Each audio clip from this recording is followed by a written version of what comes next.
Yesterday on the airport, I was just about to make a video like how was New York altogether and everything when they actually told me that they canceled my flight.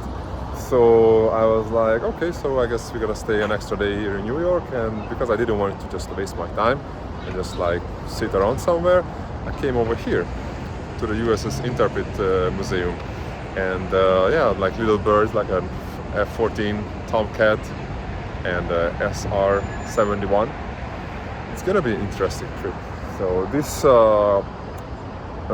carrier was actually one of the carriers they served in the Vietnamese War. So yeah, it's seen some battles for sure. Let's check it out.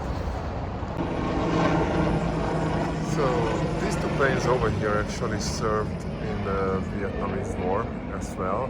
And one of the biggest difference in between them is that plane actually had internally guns. So when the time came for dogfights, he was able to take on and fight against the other planes. But in this case, when they were designing this jet, which is a F4N Phantom 2, the designers didn't think that we'll need guns because it's never gonna get into like dogfights, where they were definitely wrong about that, because when these planes messed with some MiGs in Vietnam, then they were definitely having troubles because they had like no way to fight back with them. Meanwhile, I was walking around, I gathered some information about the ship, and they told me actually it was serving in Second World War II, because they built this ship in 1943, and they entered to service in 1943, so it had 2 years serving in the Second World War. After that, this ship missed out the Vietnamese War, the Korean War, and they put it in off service basically. And after that, they did like a huge restoration on it, because before it had just like a flat deck all the way. But when they finished the restoration, they put it on the more modern like angled deck, where they were able to landing the airplanes, and it was like also launching them in the same time. So actually that's interesting, because the flight deck was made out of wood with a small layer of metal on top of it, like as you guys can see it. But the deck below, it was a 2.5-inch steel, actually chrome nickel steel.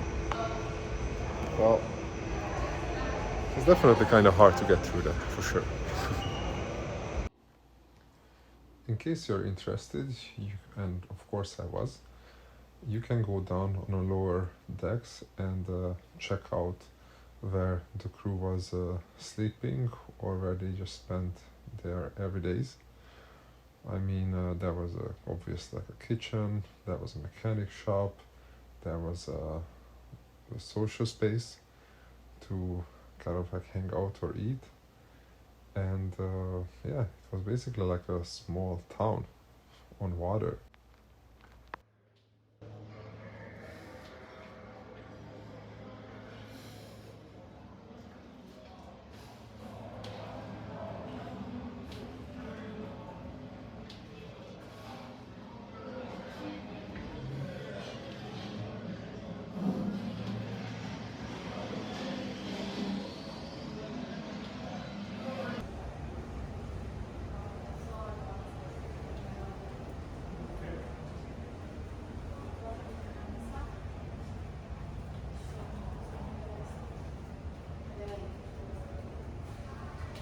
Came down here in an anchor room, and you know, if you have a big boat, then you just need a big chain and a big anchor. So I guess in these cases, size definitely matter.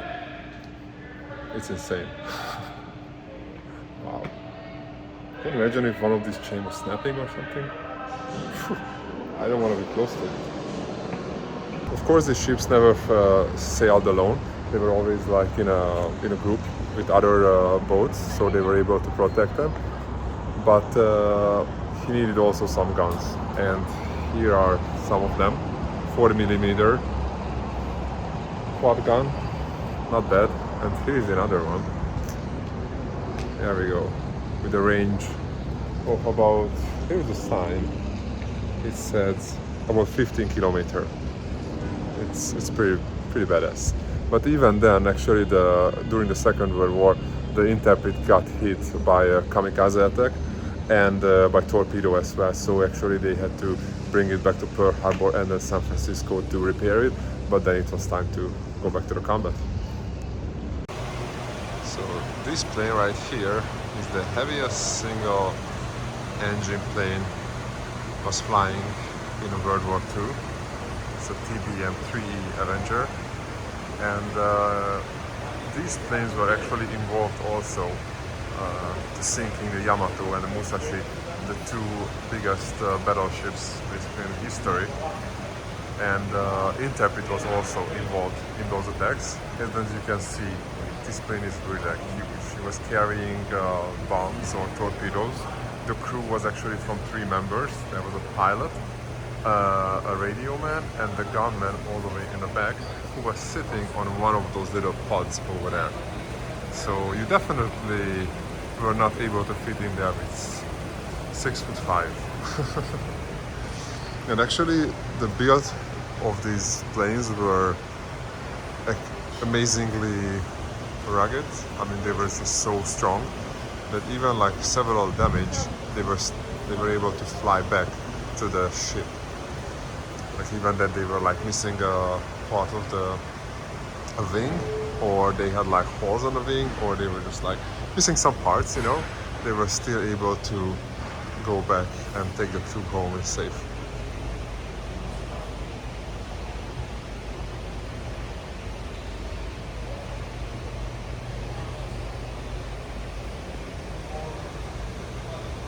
So these stairs over here, this way, and this escalator was used by the pilots. It was a one-way escalator to help the pilots get on the flight deck fast as possible and let's say comfortable, because they were like almost like 2 or 3 stories below the flight deck. So basically the pilot, before he went to the mission, that's what he was seeing. And then let's go. So when I thought this day cannot be better, I came in here. Yeah. This is the Enterprise space shuttle, and honestly, it's way bigger than I thought in life. And just to be here next to this machine, it's just something amazing feeling. Like really. Wow, like it's like you have to check it out on your own. It's amazing. So cool. So cool. Wow, I'm speechless. So look, all these ceramic tiles on it, these black tiles, they were supposed to protect the shuttle from the heat when it was entering back to the Earth's atmosphere. And that was actually the problem also by Columbia accident, because by that part at the wing, when it was going out from the Earth's atmosphere, it was got damaged, but they didn't realize it. And then when we were coming back, basically there was like a hole on the protective tiles, and the heat was able to enter through the wing, and that's why pretty much the shuttle exploded. It's amazing, like engineering. Like, wow. Well, if I'm impressed ever, then this is the moment. I think you guys can hear it. Crazy.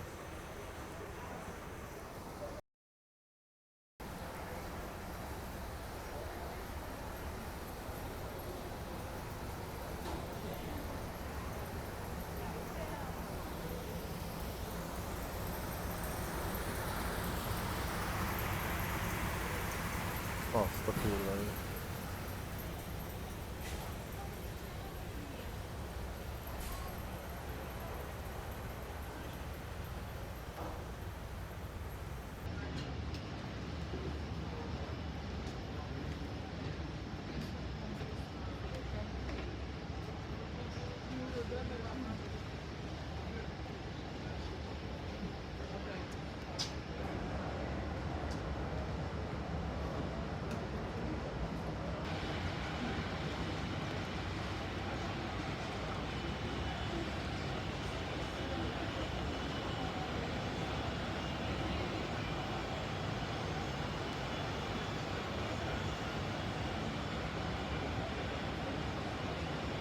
in case you're still not satisfied that you didn't see enough, there is a little pod. Yeah, a Soyuz TMA-6, as they're saying on it. So this little thing was also in a space.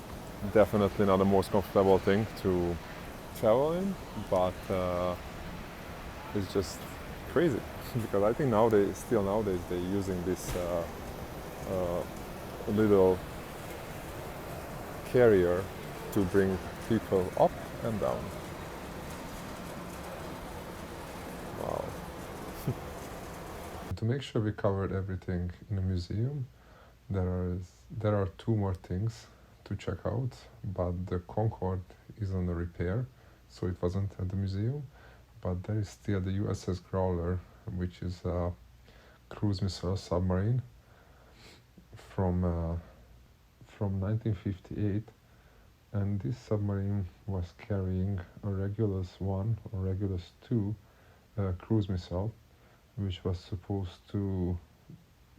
looking like basically like a modernized V1 from Germany, and but they were putting on these missiles a nuclear head, so they were able to threat the Russian territories if they were able to get close enough. But because of the weapon development through the Cold War was very fast, this submarine was serving only 6 years, basically, because they decommissioned it in 1964 and they put it on reserve. I never been in a submarine before, but it was just mind-blowing. Think about that people were serving on these boats for like months, and in some of the missions, and they haven't seen sunlight for multiple days and weeks, and actually months, some cases. And actually, for that reason, I read that none of the crew members were signed on to be a submarine. All of them were actually volunteering to be on this duty.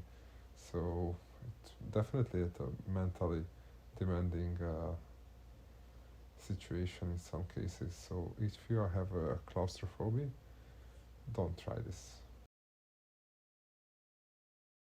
Of course, they had to use out every inch of space on this boat, and even in the torpedo room, they had some bunk beds for the crew members.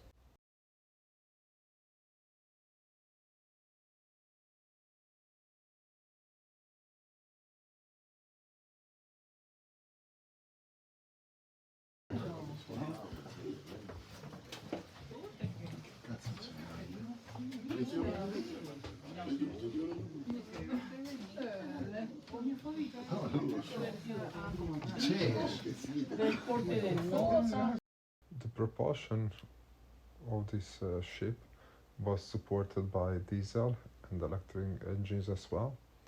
So basically, the diesel engines charged up the electric motors, and this way was able to go as quiet as possible.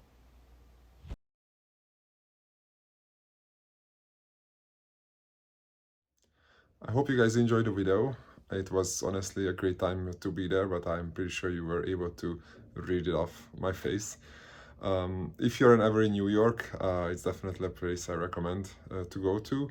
Honestly, I could have gone into details way more and just cover way more things with it, but I think you would still watch it and it would be at least an hour long, if not more.